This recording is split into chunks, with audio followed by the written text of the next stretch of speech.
क्या आपने कभी जानने की कोशिश की है हिंदी भाषा में शब्द कितने होते हैं, शब्दों का निर्माण कैसे होता है, रचना के आधार पर शब्द कितने प्रकार के होते हैं, उत्पत्ति के आधार पर शब्द कितने प्रकार के होते हैं, अर्थ के आधार पर शब्द कितने प्रकार के होते हैं, परिवर्तन या फिर विकार के आधार पर शब्द कितने प्रकार के होते हैं।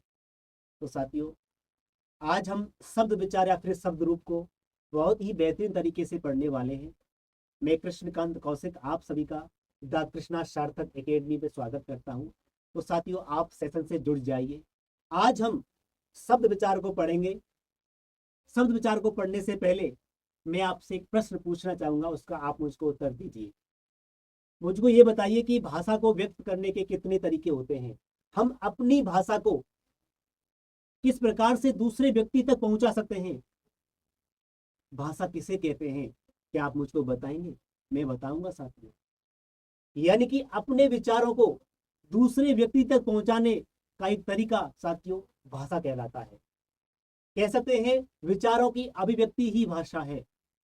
साथियों, विचारों को दूसरे व्यक्ति तक पहुंचाने के 3 तरीके होते हैं।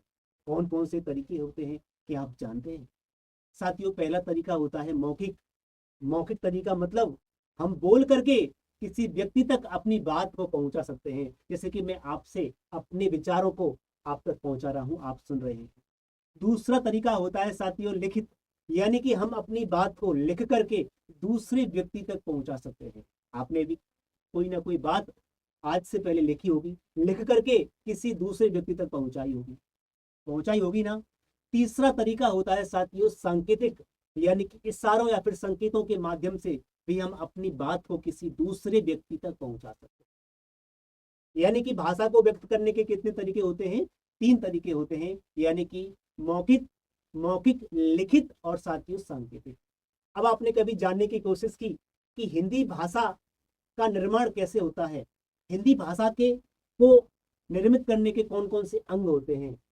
साथियों, हिंदी भाषा को निर्मित करने के 3 अंग होते हैं। कौन कौन से? एक होता है साथियों वर्ड, वर्णों के माध्यम से भाषा बनाई जाती है। दूसरा होता है साथियों शब्द, यानी कि शब्दों के माध्यम से हम किसी भी बात को किसी दूसरे व्यक्ति तक पहुंचा सकते हैं। और तीसरा होता है साथियों वाक्य, वाक्य के माध्यम से हम किसी अपनी पूरी बात को दूसरे व्यक्ति तक पहुंचा सकते हैं। तो साथियों, आज हम शब्द विचार को पढ़ने वाले हैं। तो स्टार्ट करते हैं अपनी क्लास को। जुड़ जाइए, बेहतरीन अंदाज के साथ पढ़ने वाले हैं। तो लिखिए साथियों, यानी कि हम क्या पढ़ने वाले हैं? शब्द विचार या फिर शब्द रूप। शब्द विचार या फिर शब्द रूप को पढ़ने वाले हैं। शब्द विचार या कह सकते हैं शब्द रूप। अगर आप अंत तक क्लास से जुड़े रहेंगे तो आपको यह टॉपिक अच्छी तरीके से कंप्लीट हो जाएगा। देखिए, इसमें पहला पॉइंट लिखेंगे साथियों हिंदी भाषा के, हिंदी भाषा के 3 अंग होते हैं। कितने अंग होते हैं साथियों? 3 अंग होते हैं। कितने? 3 अंग होते हैं। अब वो 3 अंग कौन कौन से होते हैं? हिंदी भाषा के 3 अंग होते हैं। मैंने अभी आपके लिए बताया था क्या? मैंने अभी आपके लिए बताया था कौन कौन से। नंबर 1, एक होता है साथियों वर्ड। क्या होता है? वर्ड होता है। दूसरा होता है शब्द। क्या? दूसरा क्या होता है? शब्द होता है। और बताए तीसरा कौन क्या होता है? तीसरा होता है मेरे दोस्तों क्या? वाक्य होता है। अब हिंदी भाषा के ये 3 अंग होते हैं। नंबर 1 होता है साथियों वर्ड, नंबर दूसरा होता है शब्द, और नंबर तीसरा होता है साथियों वाक्य। हम आज क्या पढ़ने वाले हैं पता है आपको? हम क्या पढ़ने वाले हैं आज? हम पढ़ने वाले हैं साथियों शब्द को। यानी कि शब्द कितने होते हैं, शब्दों का निर्माण कैसे होता है। तो स्टार्ट करते हैं साथियों शब्द। शब्दों को पढ़ने से पहले हम थोड़ी सी चर्चा वर्ण की कर लेते हैं कि वर्ण किसे कहते हैं, वर्ण किसे कहते हैं। सबसे पहले हम थोड़ी सी चर्चा करेंगे, उसके बाद शब्द पर आते हैं, वर्ण को पढ़ेंगे। यानी कि वर्ण, वर्णों के बारे में आप क्या जानते हैं? क्या जानते हैं बताइए। पहला पॉइंट लिखेंगे वर्ड में साथियों हिंदी भाषा की, क्या? हिंदी भाषा की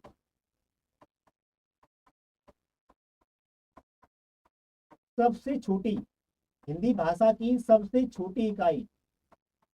अब याद रखना, आगे बातें आएंगी बहुत महत्वपूर्ण आपकी परीक्षा की दृष्टिकोण से। हिंदी भाषा की सबसे छोटी इकाई, पता है इसमें दूसरी लाइन क्या लिखी जाएगी, महत्वपूर्ण लाइन। वर्ण का क्या साथियों, वर्ण का अपना कोई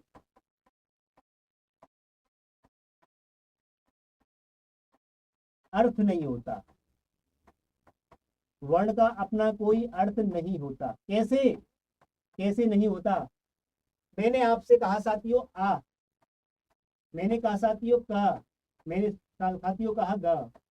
क्या आप आ के माध्यम से, का के माध्यम से और गा के माध्यम से कोई बात दूसरे व्यक्ति तक पहुंचा सकते हैं? नहीं, नहीं पहुंचा सकते हो ना। यानी कि अब इनका अपना कोई सार्थक अर्थ नहीं होता है। यानी कि ये तो केवल एक चिन्ह होते हैं। हिंदी भाषा को लिखने का पहला स्टेप वर्ण होता है, लेकिन इनका कोई अपना अर्थ नहीं होता है। इनके माध्यम से अपनी बात को तुम किसी दूसरे व्यक्ति तक नहीं पहुंचा सकते। बात समझ में आई? इसलिए मैंने क्या कहा, हिंदी भाषा की सबसे छोटी इकाई तो होती है, लेकिन वर्ण का अपना कोई अर्थ नहीं होता है, अपना कोई अर्थ नहीं होता है। अब वर्ण की बात मैंने की, अब बात करते हैं साथियों किसकी, शब्द की। यहां तक बातें समझ में आई होंगी, उम्मीद कर रहा हूं, आशा कर रहा हूं आपको ये सारी बातें समझ में आ रही होंगी। अब देखिए हम बात करते हैं शब्द की, कि शब्द किसे कहते हैं। क्या बात करेंगे शब्द की। देखिए शब्द के बारे में आप क्या जानते हैं, शब्द के बारे में आप क्या जानते हो। पहला पॉइंट इसमें लिखेंगे साथियों, क्या वर्णों के, क्या वर्णों के सार्थक या फिर क्रमबद्ध योग से शब्दों का निर्माण होता है। शब्दों का निर्माण होता है। कैसे होता है अभी बताऊंगा, निर्माण होता है। मैंने क्या कहा, वर्णों के सार्थक या फिर क्रमबद्ध योग से शब्दों का निर्माण होता है। जैसे कि एग्जाम्पल के रूप में देखना, अभी एग्जाम्पल के रूप में देखेंगे उदाहरण के माध्यम से। मैंने कहा, मैंने कहा साथियों कि एक, मैंने कहा अ ध लघु ई क और साथियों आ। ये साथियों मैंने क्या लिखा, वर्ण विच्छेद लिखा। कोई साथियों ये शब्द है, यानी कि ये वर्ण है, इनके माध्यम से किसी सार्थक शब्द का निर्माण होने वाला है। मैंने कहा आ, यानी कि बराबर में क्या लिखेंगे पता है आपको, बराबर में क्या लिखेंगे आ। फिर यानी कि धा और उस पर हलंत, यानी कि आधा धा और उसमें क्या है, छोटी ई की मात्रा। फिर साथियों क, और का पर हलंत, और का पर हलंत के साथ में आ है, तो ये क्या बन गया साथियों, ये बन गया पता है क्या, अधिक। क्या बन गया, अधिक। बात समझ में आई? यानी कि वर्णों के सार्थक, यानी कि उसका एक अपना क्या है, अर्थ भी है। वर्णों के सार्थक क्रमबद्ध योग से शब्दों का निर्माण होता है। यानी कि वर्णों का सार्थक और क्रमबद्ध योग ही तो है सार्थक का मतलब। इस, मुझे ये बताइए क्या इस अधिक का अर्थ नहीं होता है? होता है ना। अधिक का मतलब होता है ज्यादा। क्या, ज्यादा मात्रा में, ज्यादा हो सकता है ना। कहने का मतलब वर्णों के सार्थक क्रमबद्ध योग से शब्दों का निर्माण होता है। बात समझ में आ रही है ना? अवश्य आ रही होगी साथियों। और पता है इस शब्द के लिए और क्या कह सकते हैं, एक स्टेप और देखना, पता है क्या, यानी कि हिंदी लिखना, भाषा की हिंदी भाषा की सबसे छोटी, सबसे छोटी, क्या हिंदी भाषा की सबसे छोटी सार्थक इकाई, क्या सार्थक इकाई, हिंदी भाषा की सबसे छोटी सार्थक इकाई क्या होती है, पता है आपको? शब्द। क्या, शब्द। बात किसकी की जा रही है, शब्द की। उम्मीद कर रहा हूँ साथियों, यहाँ तक जो मैं बातें बता रहा हूँ आपकी समझ में अवश्य आ रही होंगी। मैंने बात वर्ण की, वर्ण के बाद शब्द की। शब्द किसे कहते हैं? वर्णों के सार्थक क्रमबद्ध योग से किसका निर्माण होता है? शब्दों का निर्माण होता है। अब मैंने शब्द का निर्माण करके बताया, उसका एक अपना एक अर्थ भी होता है। और हिंदी भाषा की बहुत महत्वपूर्ण लाइन साथियों कई बार परीक्षा में पूछी गई है, यानी कि हिंदी भाषा की सबसे छोटी सार्थक इकाई क्या होती है? शब्द होती है। बातें समझ में आ रही हैं ना? अब देखेंगे साथियों क्या, अब देखते हैं अभी हम वाक्य किसे कहते हैं। मैंने कहा था ना कि हिंदी भाषा के 3 अंग होते हैं, वर्ण, शब्द और वाक्य। वर्ण, शब्द और वाक्य। अब थोड़ी सी चर्चा वाक्य की करेंगे, उसके बाद शब्द का ऑपरेशन करेंगे कि शब्द कितने प्रकार के होते हैं। थोड़ी सी करेंगे बस 2 मिनट की बात, और आपका शब्द स्टार्ट करेंगे शब्द के बारे में। थोड़ा वाक्य के बारे में बात कर लेते हैं। वाक्य किसे कहते हैं? क्या आप वाक्य के बारे में जानते हो? क्या आप वाक्य के बारे में जानते हो कि वाक्य किसे कहते हैं? मैं बताऊंगा ना, थोड़ा सा लिखेंगे इसके बारे में। वाक्य के बारे में लिखना, शब्दों के सार्थक या फिर क्रमबद्ध, सार्थक या क्रमबद्ध योग से वाक्य का निर्माण होता है। किसका? वाक्य का निर्माण होता है।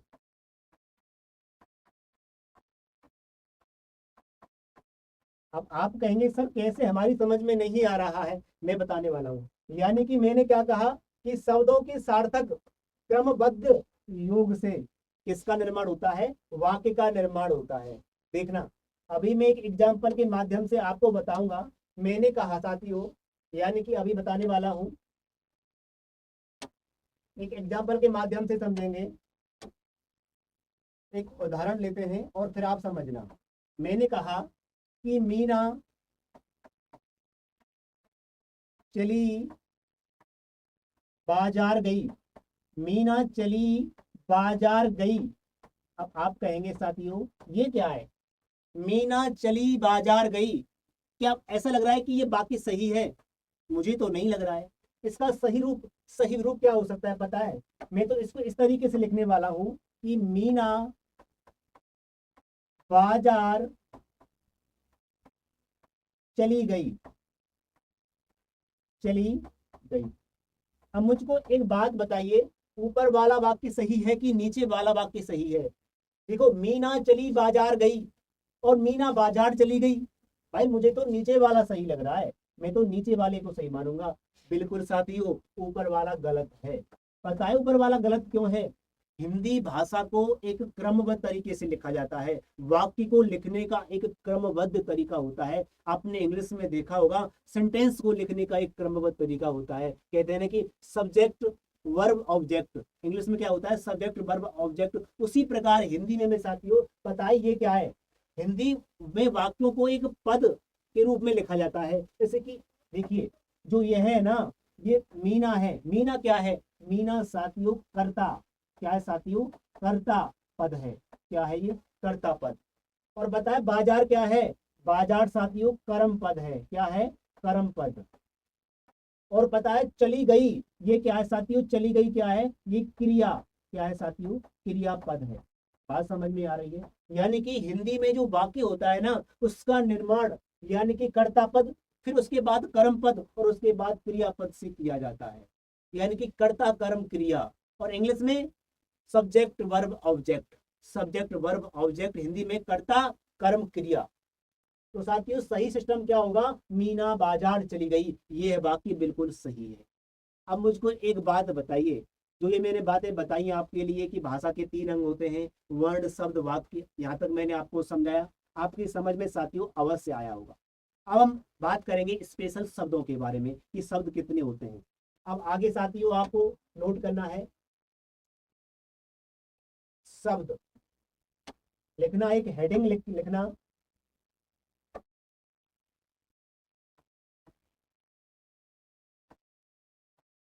शब्दों के भेद। शब्दों के भेद आपको लिखना है। अच्छे तरीके से पढ़ते जाना साथियों। शब्दों के भेद, अब शब्दों के भेद वो कितने होते हैं देखेंगे। नंबर एक डालना साथियों शब्दों के भेद में। पहला होता है आपका, पता है क्या? पहला होता है साथियों रचना, या फिर कह सकते हैं व्युत्पत्ति। व्युत्पत्ति के आधार पर, व्युत्पत्ति के आधार पर रचना या फिर व्युत्पत्ति के आधार पर शब्द। पता है दूसरा क्या होता है? पहला तो होता है रचना या फिर व्युत्पत्ति के आधार पर शब्द। दूसरा होता है साथियों, इसको लिखेंगे दूसरे में आप कि दूसरा होता है स्रोत। क्या साथियों? स्रोत।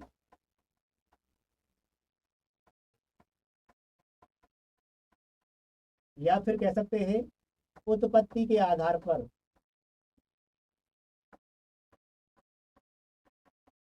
उत्पत्ति के आधार पर स्रोत या फिर उत्पत्ति के आधार पर शब्द के भेद। पता है तीसरा क्या होता है? तीसरा लिखना आप, तीसरा होता है साथियों लिखना अर्थ के आधार पर। क्या? अर्थ के आधार पर।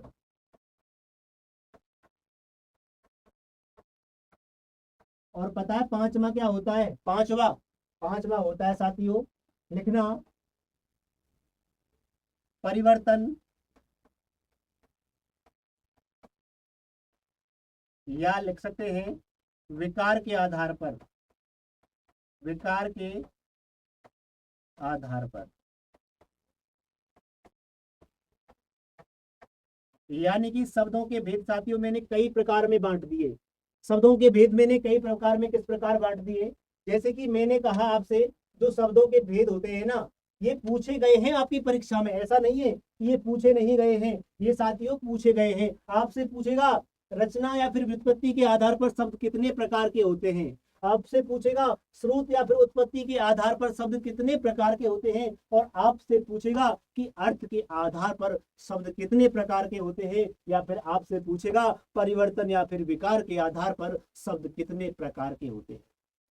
उम्मीद कर रहा हूं साथियों यहाँ तक बातें समझ में आ रही होंगी।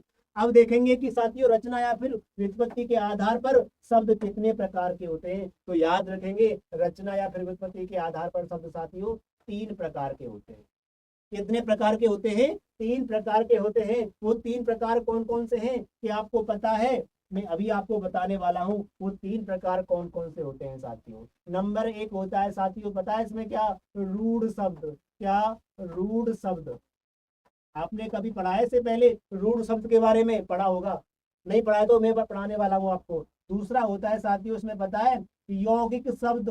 क्या? यौगिक शब्द भी होता है। यौगिक शब्द, यौगिक शब्दों का निर्माण कैसे होता है आप शायद जानते होंगे। पता है तीसरा कौन सा प्रकार होता है इसमें? तीसरा प्रकार होता है साथियों पता है क्या? योग रूढ़ शब्द। योग रूढ़ शब्द।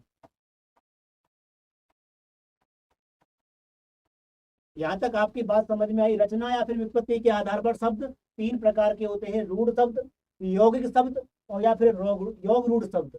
अब बात करते हैं साथियों स्रोत या फिर उत्पत्ति के आधार पर शब्द कितने प्रकार के होते हैं। देखना, देखना साथियों स्रोत या फिर उत्पत्ति के आधार पर शब्द की बात करें साथियों ये होते हैं। पहला होता है इसमें, पहला पढ़ेंगे साथियों। पहला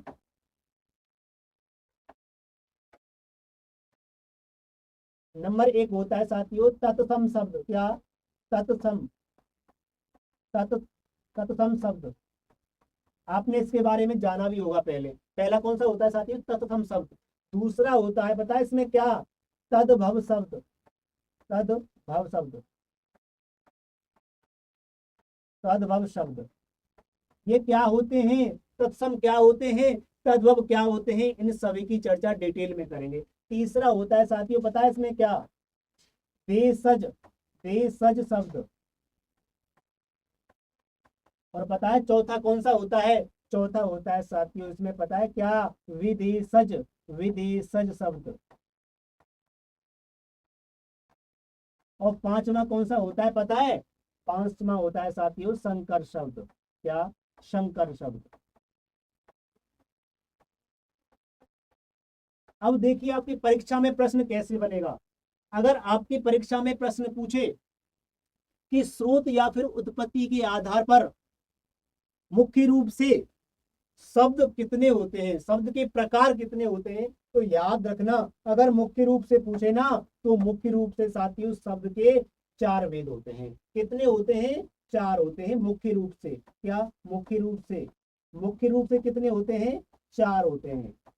लेकिन आपसे पूछे स्रोत या फिर उत्पत्ति के आधार पर शब्द के कुल कितने प्रकार होते हैं या फिर कुल कितने भेद होते हैं, तो साथियों आपको 5 लिखना है। संकर शब्द को मुख्य शब्दों में, मुख्य भेद के शब्दों में, मुख्य शब्दों के प्रकार में नहीं शामिल किया गया है। कहने का मतलब है अगर आपसे पूछे कि स्रोत या फिर उत्पत्ति के आधार पर शब्द के कितने प्रकार होते हैं तो आपको बताना है 4 होते हैं। और पूछे स्रोत या फिर उत्पत्ति के आधार पर कुल शब्दों के कितने प्रकार होते हैं, कुल पूछे तो 5 होते हैं और मुख्य पूछे तो 4 होते हैं। ये बात आपको समझ में रखनी है साथियों, याद रखनी है। अब बताए अर्थ के आधार पर शब्दों के कितने भेद होते हैं। अर्थ के आधार पर शब्दों के कितने भेद होते हैं आपको पता है? देखिए अर्थ के आधार पर देखते हैं शब्दों के भेद। साथियों अर्थ के आधार पर शब्दों के 2 भेद होते हैं। कौन कौन से होते हैं लिखेंगे साथियों। कितने होते हैं? 2 होते हैं। नंबर 1 साथियों, नंबर 1 होता है इसमें क्या? सार्थक शब्द। क्या? सार्थक शब्द। और दूसरा होता है साथियों इसमें निरर्थक शब्द। निरर्थक शब्द। एक होता है सार्थक शब्द और एक होता है निरर्थक शब्द। किसके आधार पर? किसके आधार पर? अर्थ के आधार पर। अगर बात करें विकार या परिवर्तन के आधार पर, अगर बात करें साथियों विकार या फिर परिवर्तन के आधार पर शब्दों के कितने भेद होते हैं, तो साथियों 2 होते हैं। कौन कौन से होते हैं? 2 पता है। एक होता है साथियों विकारी शब्द। क्या? विकारी शब्द। और पता है दूसरा कौन सा होता है? दूसरा होता है साथियों अविकारी शब्द। क्या? अविकारी शब्द। पहला होता है विकारी शब्द और दूसरा होता है पता है क्या? अविकारी शब्द। क्या आपको बातें समझ में आ रही हैं? मैंने साथियों शब्द के भेद या फिर प्रकारों को बांटा है। कितने प्रकार के होते हैं? रचना या व्युत्पत्ति के आधार पर 3 प्रकार के होते हैं। रूढ़ शब्द, यौगिक शब्द और साथियों योग रूढ़ शब्द। स्रोत या फिर उत्पत्ति के आधार पर शब्द कितने होते हैं साथियों? अगर मुख्य रूप से पूछे तो 4। तत्सम, तद्भव, देशज, विदेशज, शंकर शब्द। ये साथियों कुल होते हैं। लेकिन मुख्य रूप से 4 अगर परीक्षा में पूछे ना कि स्रोत या उत्पत्ति के आधार पर, साथियों इस प्रश्न को कई बार पूछा गया है इसलिए बार बार मैं इस पर फोकस कर रहा हूं कि मुख्य रूप से स्रोत या उत्पत्ति के आधार पर शब्द के 4 भेद होते हैं। तत्सम शब्द, तद्भव शब्द, देशज शब्द, विदेशज शब्द और साथियों कुल पूछे तो संकर शब्द। बात समझ में आई? अगर आपने पूछे अर्थ के आधार पर शब्द के कितने भेद होते हैं? 2 होते हैं। एक होता है साथियों सार्थक शब्द, एक होता है निरर्थक शब्द। अगर आपसे पूछे विकार या फिर परिवर्तन के आधार पर शब्द के कितने प्रकार होते हैं, तो साथियों 2 होते हैं, एक विकारी शब्द और एक अविकारी शब्द। उम्मीद कर रहा हूँ साथियों, आशा कर रहा हूँ यहाँ तक मैंने जो भी बताया है आपकी समझ में अवश्य आया होगा। अब साथियों एक एक शब्द को, एक एक शब्द के प्रकार को डिटेल में पढ़ेंगे हम। पता है रूढ़ शब्द किसे कहते हैं? योग शब्द किसे कहते हैं? योग रूढ़ शब्द किसे कहते हैं? तत्सम शब्द किसे कहते हैं? तद्भव किसे कहते हैं? देशज किसे कहते हैं? विदेशज किसे कहते हैं? शंकर शब्द किसे कहते हैं? अर्थ के आधार पर साथियों सार्थक शब्द किसे कहते हैं? निरर्थक शब्द किसे कहते हैं? और विकार या परिवर्तन के आधार पर साथियों विकारी शब्द किसे कहते हैं? अविकारी शब्द किसे कहते हैं? इन सभी बातों की चर्चा डिटेल में करेंगे। उम्मीद कर रहा हूँ साथियों इस क्लास में जो भी बातें बताई मैंने आपकी समझ में अवश्य आई होंगी। साथियों अगली क्लास में इससे आगे सभी शब्दों के प्रकारों को डिटेल में पढ़ने वाले हैं। आप अगली क्लास में जुड़ना बिल्कुल भी नहीं भूलेंगे। साथियों हिंदी को मजबूत करने के लिए मैं आपसे जुड़ा हुआ हूं। साथियों लगातार मेहनत करते रहिए क्योंकि आपकी परीक्षा ही आपको पास करनी है। साथियों परीक्षा के माध्यम से आप अपने भविष्य को उज्जवल करेंगे। कहते हैं ना कि शिक्षा ग्रहण करिए, अच्छी बातें ग्रहण करिए। साथियों अपने भविष्य को उज्जवल बनाने के लिए जो आपका ये समय है ना, ये दोबारा नहीं आएगा। अगर समय के पास इतना समय होता कि आपको समय देता, तो साथियों समय की कीमत क्या होती। तो समय की कीमत को समझो, समय ही आपको आगे बढ़ाएगा। समय का सदुपयोग करेंगे तो साथियों समय आपको फिर बहुत ऊंचाई तक लेके जाएगा। अभी आपका समय पढ़ाई करने का है। अपनी सभी विषयों पर अच्छी पकड़ करने के लिए क्लास से जुड़े रहिए। हिंदी को मजबूत करने का तो साथियों मेरा दायित्व बनता है, मेरी जिम्मेदारी बनती है कि हिंदी में आपकी परीक्षा में अगर आप मुझसे जुड़े रहते हैं तो आपका प्रश्न गलत नहीं होगा। ये आपसे वादा करता हूँ साथियों। आप क्लासेस से जुड़े रहेंगे। फिर मिलता हूँ अगली क्लास में। तब तक के लिए व्यस्त रहिए, मस्त रहिए, स्वस्थ रहिए और अपनी पढ़ाई को रोकिए मत। लगातार पढ़ते रहिए, प्रैक्टिस करते रहिए बार बार। साथियों लगातार मेहनत करने वाले बहुत आगे जाते हैं। कहते हैं ना कि कोशिश करने वालों की कभी हार नहीं होती। और साथियों मेहनत ही हमारा काम है। मेहनत करते रहेंगे, आपको करवाते रहेंगे। आपको अपनी मंजिल तक पहुंचाने के लिए हमारा जो दायित्व बनता है, कर्तव्य बनता है, उस कर्तव्य को हम निभाते रहेंगे। फिर मिलता हूँ साथियों अगली क्लास में। तब तक के लिए स्वस्थ रहिए, मस्त रहिए, व्यस्त रहिए और अपनी पढ़ाई को रोकिए मत, लगातार करते रहिए। जय हिंद, जय भारत।